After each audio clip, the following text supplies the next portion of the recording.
This is Chica. You're watching Born to Ride. What are some of your favourite bikes? I mean, we have nearly 240 bikes here. There must be some. Oh, you know, they're all favorites. And a lot of people ask, what's your favorite bike or what do you ride the most? And I don't really have an answer for that. You know, they're all favorites in some way. Probably the bikes I've ridden the furthest would be the 17 Henderson 24-hour endurance bike, Maldwin Jones's old factory racing bike. I rode that bike from Los Angeles to New York in 1997. And the bike that Wayne rode in the Great American Race, the prototype Flathead 80, that we took on our ride up on the Parkway.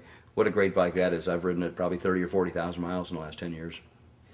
Tell us a little bit about the museum in the fact that we have themes that work throughout the museum here, different periods. You're right. Right now we're sitting on the porch of a teens motorcycle shop, and behind that door, let's see, there's a Wagner motorcycle from 1909, there's a 13 Harley, there's an old Excelsior Twin and a Yale.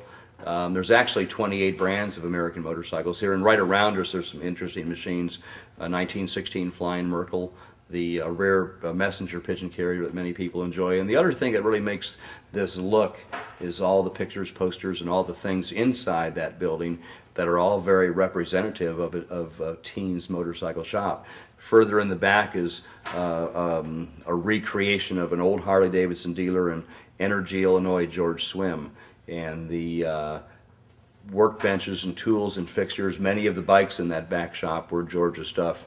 One of the favorite displays here is the Hill Climb display, which is a 45-foot circle of dirt, rocks, put together with probably the best collection of rare American hill climbing bikes in the world. Something I like about the museum, a lot of bikes here are not restored, they're just as they are. What's your concept about that? You know, you go to some museums and collections, everything's completely immaculate and restored. You know, I had one fellow comment today that he really enjoyed the unrestored bikes, but what he was amazed with is that the unrestored bikes, the condition of them, the preservation of them. So I think many times you see an unrestored machine not in running condition.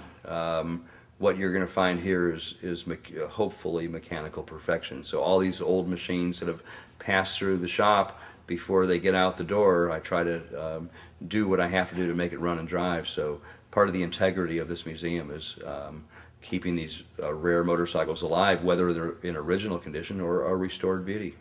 Where do you work on the bikes? You know, I've got a 2,400 square foot shop at the rear of the building. Occasionally I'll work on the bikes in some of the old shops. But it's a very efficient shop. I pretty well work it myself. I got a couple friends that help out occasionally. And in fact, I was able to crank out 6 complete motorcycles last year in my spare time. What for someone who might want to be coming to visit? I guess people don't really understand what's here until they experience it. So you can talk about it till you're blue in the face. And people don't really understand Wheels Through Time until they've had the experience. So I can only hope that the visual impression that people receive in just seeing us chat here is enough to make them come. And once they come, of course, they will send a friend. So basically, they've got to come in and say they're Born to Ride viewers, and they're going to get a good tour. I'll tell you what, if they mention Born to Ride, we'll do something special for them. Here at Wheels Through Time, everything comes to life. We are the museum that runs. Well, as you can see, Wheels Through Time is a very interesting place and very much worth your while if you're ever in western North Carolina. Thanks for watching, and I'll see you next time on the road.